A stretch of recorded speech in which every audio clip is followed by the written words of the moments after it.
People of Reddit, what is your "if I'm going down, I'm taking you with me" story? Story 1. I was rock climbing and this guy who was my belayer for the day was kind of an a-hole. Well, no surprise, D-Wad spends most of his time flirting with a cute girl who is friendly but seriously not into him. He gets chewed out by our lead for not paying attention, which means he continues to not pay attention as he is incapable of picking up cues. Well, there's me, 25 feet or so off the ground with my rope slack and feeling my hand slipping because I'm just running out of steam. Now, I have told him 3 times now to pick up the slack. I look down and see he's completely ignoring me to chat with this girl again. My mistake was looking down. As I reach to readjust my weakening hold, I slip. The rope shoots out of his limp, sausage-like fingers and I began to fall. I know a properly tied off rope shouldn't do that, I don't know how he screwed that up too. My only thought is if I'm going to fall, I'll damn well land on him. Well, I did. I landed straight on his cushy a-hole body and I was barely injured. He was taken to the hospital after having 80-odd kilos of land on him from 2 stories up. I never happened to see him at that rock climbing club again. Story 2.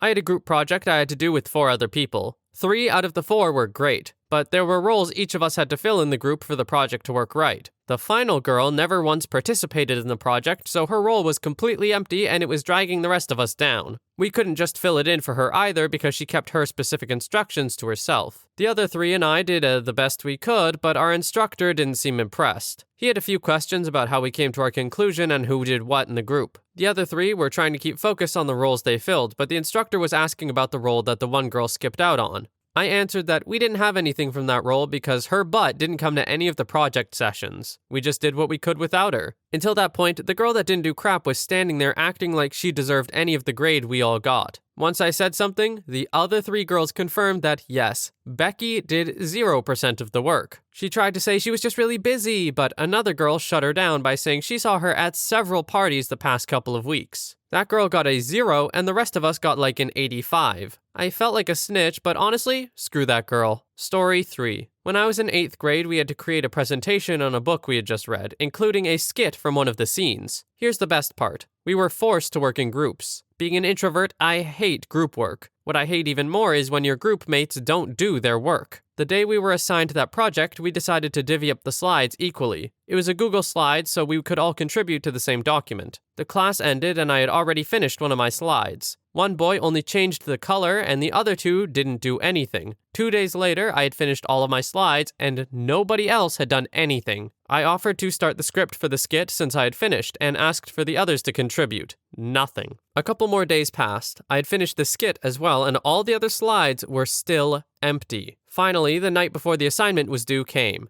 I had hoped that even a title had been added. The slides were still empty. I finally decided to just finish it myself. I was up until about midnight, and the slides were not the best quality. Finally, presentation day comes. Of course, my group mates felt absolutely no remorse for doing none of the work. Our turn to present came, and my group mates nominated me to present. I finally decided to show them the consequences of their actions. I told them that we were all supposed to present the slides that we worked on. They obviously didn't know what they were doing and were extremely unprepared. My grade went down, but theirs went down even more. Story 4. When I worked as a case manager, as an MHMR, we had a new department supervisor come in and she was the worst. Every single person but myself and another case manager quit within the month of this woman starting. I really liked my job, and it was also the internship site for my master's degree, so I needed to stay employed there. Since so many people quit, this lady got permission to hire, and it soon became obvious that she wanted to get rid of anyone she hadn't hired and have a department full of people she had personally chosen. Surprise, surprise, most of her hires were crappy just like her. On top of being an awful human, she also had very little background in mental health and gave truly awful supervision when it came to clients and getting them the services they needed. Since I wasn't a part of the group she had hired, I knew she would try to get rid of me, so I made sure to document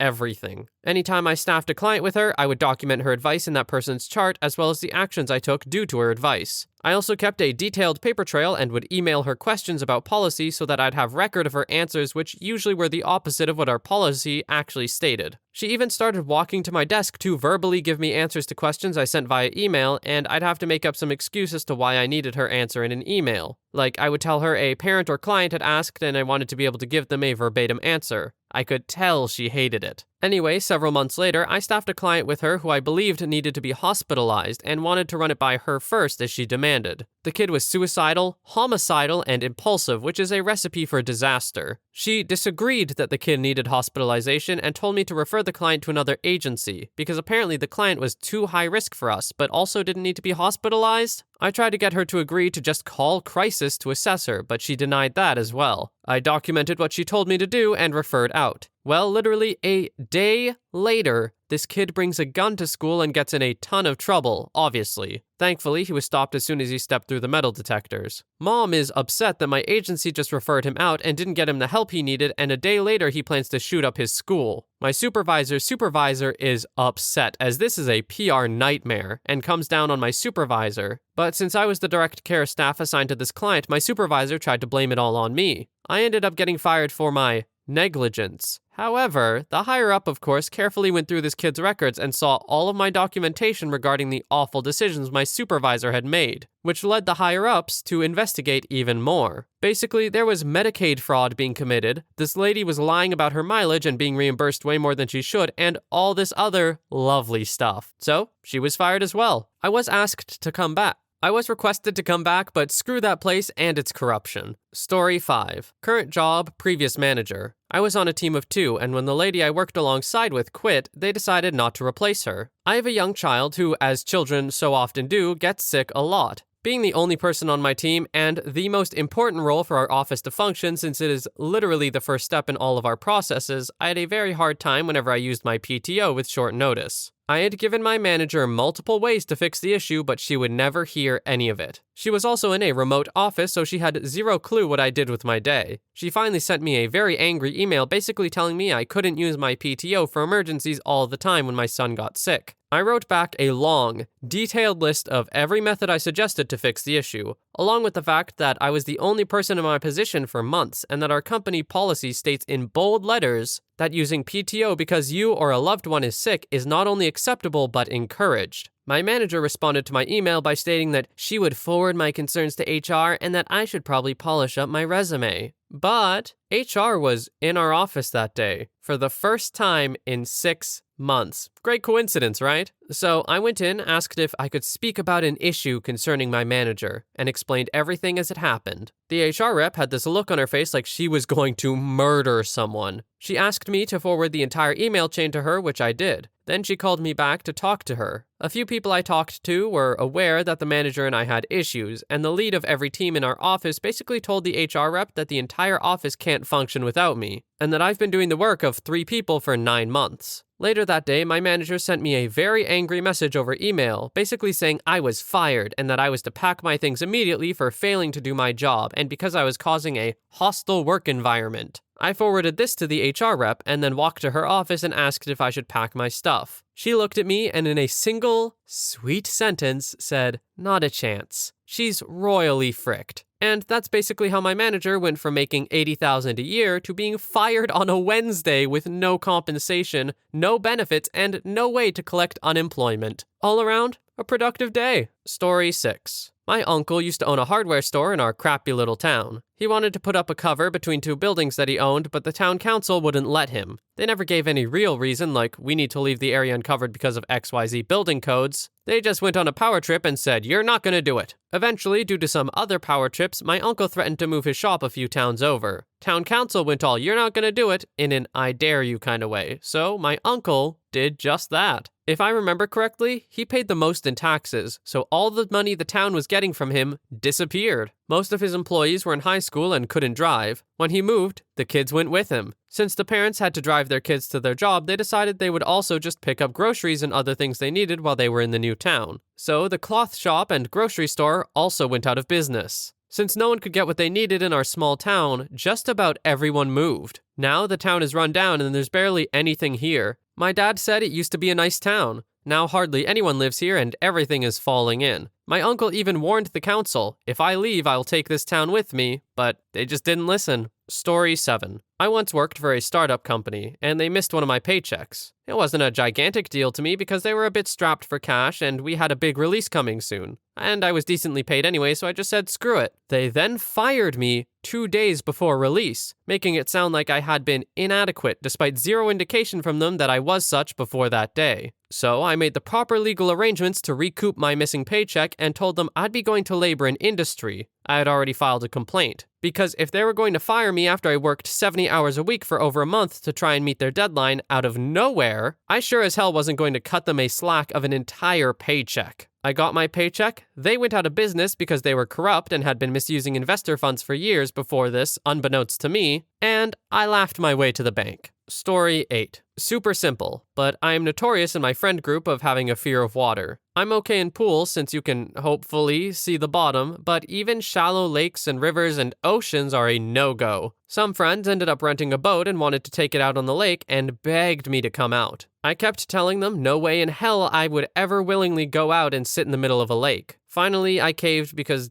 I don't know, they were friends and they wanted me to go. Someone said it could really help me face my fears. Even though I didn't plan on getting in the water, I'm not going to wear jeans to the sunny beach, so I left my wallet, keys, and phone in the car. Within 10 minutes of getting to the middle of the lake, Buddy, who suggested I face my fears, and I think his brother, asked me if I got the time. I shrug and I tell them I left my phone back in my car. They both lunge at me and start throwing me overboard. I latch on for dear life and fight as if the river is lava because to me it essentially is. I eventually realize I'm 100% going over and there is nothing I can do, except let go of the railing I was gripping onto and instead grab them, as I pulled back and forced all 3 of us into the water. Getting back on the boat was easy. It had a little ramp and ladder for climbing in and out, and you can bet your butt I was the first climbing back up. The brothers got mad at me because they had their phones in their pockets and I ruined them, but everyone quickly pointed out that they pushed me into the water knowing I hated it and that they kinda deserved it. They argued that they intentionally tried to make sure I didn't have anything electronic on me, but everyone just shut them down. They were allowed back onto the boat when they apologized. My friend apologized, and I actually did chip in to help him get a new phone later, but his brother swam back to shore and got even more upset, and demanded I help him with his new phone since I helped his brother. But he didn't feel bad or think he did anything wrong, so you know what? Screw that guy. Story 9. Got a bad math teacher fired when I was in high school. He taught advanced maths for the older high school kids, and the guy really was a math genius. He didn't want to be a teacher and didn't have a knack for teaching. His style was more, it's right there, just do it. And we were all like, we're 16 and taking pre-calc, you need to break it down for us, this isn't a Nike commercial. But he never did. He always skipped steps and we were all struggling. And we were kids who were talented with math and always got good grades and were in accelerated math programs. Over half of us were failing his class. I kept going to the principal and the head of the math department with complaints, and I encouraged all my classmates to do the same. Some kids dropped the class, but I stuck with it because I was determined that if I was going to fail that class, I was taking the teacher out with me. He wanted to be an expert mathematician for the government anyway. Teaching was just a fallback option for him. He told us about it all the time. So, after half the class failed his class and the school had gotten multitudes of complaints about him from his students, they still couldn't fire him due to tenure. So the following school year, they scheduled him to supervise study halls and answer phone calls exclusively and didn't give him any classes to teach. He threw a fit and refused to do it, so they got him for insubordination. He has since moved on and landed his dream government job, and the school is rid of one crappy teacher. So overall, it's a win-win, even though my GPA did go down. Story 10. When I was in university, I did a 6-month exchange program in Spain. I took 4 classes while I was there and all had an equivalent credit at my university in Canada. I was getting A's in all of my classes, except for one. I was really struggling and getting a failing grade on an assignment in that class finally broke me. The prof for this class was the worst. It was an intermediate Spanish class and he was marking us like he thought we should all be writing Shakespeare. Not only that, but how he told us to complete assignments versus how he marked them would be completely incongruent. He expected us to be doing things that he never taught us and he should not have been expecting in the first place from an intermediate Spanish class. I realized it wasn't just my problem when the girl from France, whose Spanish was far better than anyone else in the class, started crying one day after she got an assignment back. and begging to understand why she was marked so poorly. He just pointed at her assignment like that was the only explanation required and then ignored her after that. There was no way to drop out of the class or switch into another because of the way it was built into the exchange program. So I decided I would start emailing the teacher constantly after he gave back assignments, clarifying every little point, coming back with follow-up questions to try and figure out what the hell it was he actually wanted from us, spending way more time on assignments than they deserved. That way, if I failed, I would have this record showing how hard I was working in the class to bring administration if I needed to fight it, and all the discrepancies between how he provided assignments versus how he marked them. A couple of days before the final exam, teacher evaluation forms came around, and I could tell by how long it took all of us to turn them in that I wasn't the only one in the class unloading on this guy. This was his first semester teaching at the university, so if his teacher evaluations didn't go well, we wouldn't be invited back. If I failed this class, then at least that a-hole wouldn't be doing this to someone else next semester. We get our final marks a week later, and I've managed to pull a C- out of my butt. Ooh, great, just squeaked by then. Then, with final marks dispersed, he's allowed to see his teacher evaluations. He sent an email to the entire class that night and lost his friggin' mind. We're talking sections with all caps, multiple exclamation marks telling us how we're effing stupid and how we don't know what we're talking about. He's apparently the greatest teacher alive and we're all just bad students. Complete meltdown. The next morning, I found another email, from the university this time, stating that the professor a-hole is no longer with them and will not be welcomed back, followed by numerous apologies regarding his behavior. I inquired about our grades in light of what happened, but I guess they weren't that apologetic because they refused to change them. Go figure. Story 11. In 7th grade, my teacher decided to use process drama to teach about the Holocaust. He told us we can hide anywhere in the building, and if we successfully evade him looking for us, we will get a bunch of extra credit. Conversely, if we are caught, we will get 5 points for each other classmate we rat out. I hid successfully in the computer class under a spare TV cart that barely fit me. My soon-to-be not friend had chosen poorly in the same room and was easily found. Upon walking out, I very clearly remember him yelling, "Wait, there's someone in the corner under the cart." I can't remember being so mad at him. Ratted out for a mere 5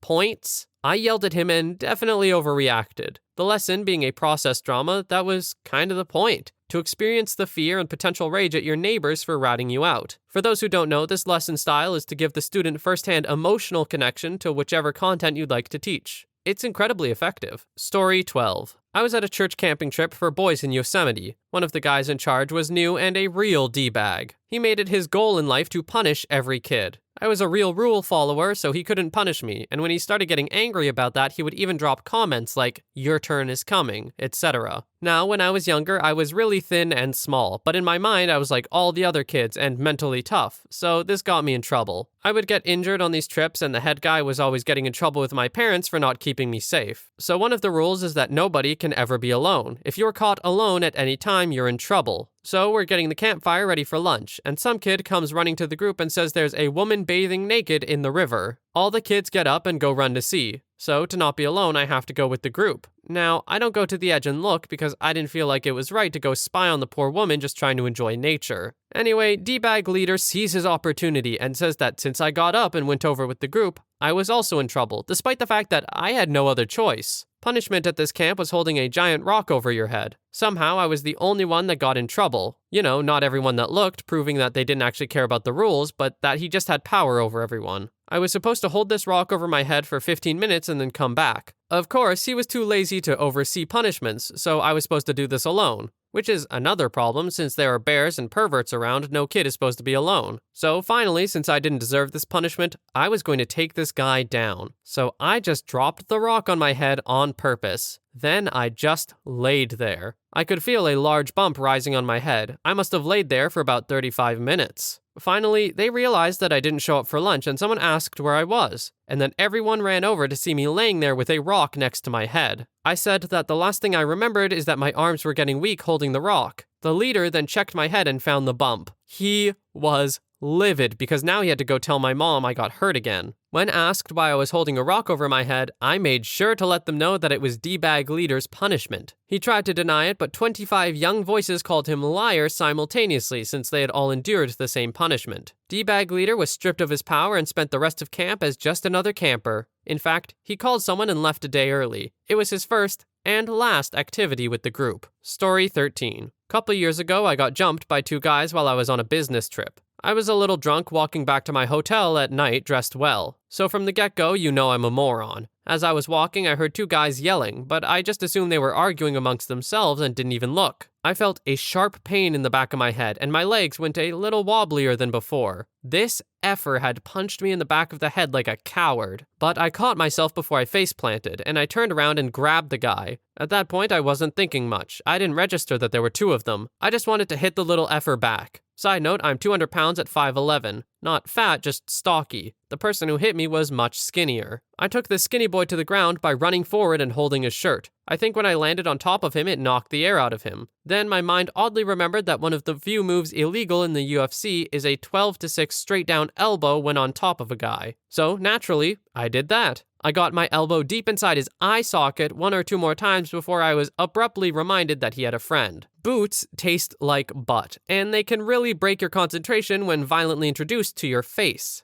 But as the proud owner of a Neanderthal brow line, my thick skull spared me from interruption. I put my elbow through that skinny boy's face another couple times while his equally little friend continued to swing his foot into my head. In that moment, I wanted to kill that kid. I didn't care what happened after. I was just going to make sure he regretted hitting me. I realize now that before and after that night, I have never really been mad. A little ticked off, sure, but never truly angry. After maybe the third kick, I was starting to really feel it. I was getting dizzy and my face hurt pretty bad. So I stopped ice-picking skinny guy's brain and just covered my face with my arms. The other one pushed me off, though I'm pretty sure I helped. After all, my job was done and my head was swimming. Then they just kinda left. It was outstandingly awkward in hindsight. Didn't take my wallet, didn't get my phone, didn't say anything threatening. They just walked away, one holding the other up while I sat there and watched. As wrecked as my face was, skinny guy's was worse. Despite all the words I just wrote, this whole thing happened in under a minute, I think. Adrenaline slows things down, but in reality, violence is fast and people are pretty fragile. In those 3 or 4 kicks, my face was mangled. One eye was swollen shut, my forehead and cheek were all cut up, my teeth on that side felt loose, and my lip was in 2 pieces. But judging by the fact that my elbow looked like I had just tipped into a vat of ketchup, I would say the other guy was worse off. Some woman apparently watched the whole thing go down, so cop cars pulled up pretty soon after. But whatever she saw makes no sense to me. No matter what I said, they were convinced this was a tussle between friends. She had thought we were walking together, then fought for fun or something. The cops kept asking me where my friends went, kept telling me that what I was doing could get me in a lot of trouble. Every time I explained what happened, they told me I was lying. The fact I still had my wallet seemed to convince them it wasn't a mugging or whatever. After what felt like an hour of bleeding out of my face and answering these same loaded questions repeatedly, they kinda just gave up. They drove off and left me with a little paper instruction manual on how I could call them to follow up if I wanted to. I think they finally accepted that I didn't know the other two because I was from a different state, in town for like 2 days. I still had to walk back to my fricking hotel with one working eye covered in blood. The shred of respect I had left for the American law enforcement died that night. The first person to seem at all worried about me was the front desk clerk at the hotel. He was ready to call an ambulance, but I just wanted to sleep.